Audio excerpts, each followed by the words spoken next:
திருச்செந்தூர் போகலாமா?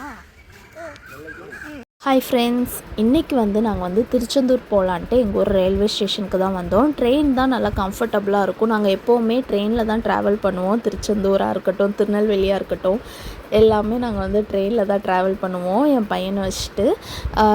இன்றைக்கி நாங்கள் சீக்கிரமாகவே வந்துட்டோம் ரயில்வே ஸ்டேஷனுக்கு. கொஞ்சம் நேரம் வெயிட் பண்ணி தான் ட்ரெயினை பிடிச்சோம். ட்ரெயினில் பார்த்தா ஃப்ரீயாக தான் இருந்துச்சு.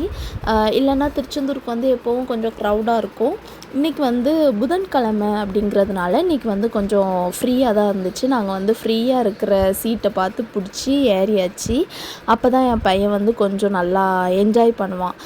ஆட்கள்லாம் இருந்தால் அவன் கொஞ்சம் அழுதுகிட்டே இருப்பான். அதனால் நாங்கள் ஃப்ரீயாக இருக்கிற இடத்த பார்த்து பிடிச்சிட்டோம்.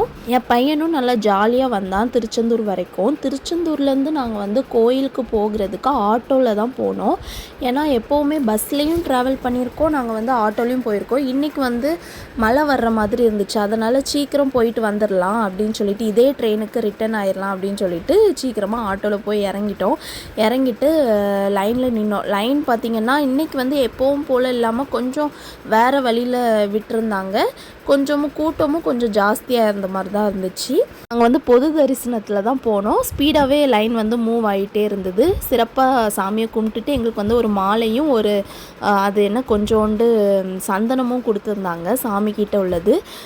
ஸ்பீடாக நாங்கள் இறங்கின ட்ரெயினை பிடிச்சிட்டு வீட்டுக்கு வந்தாச்சு.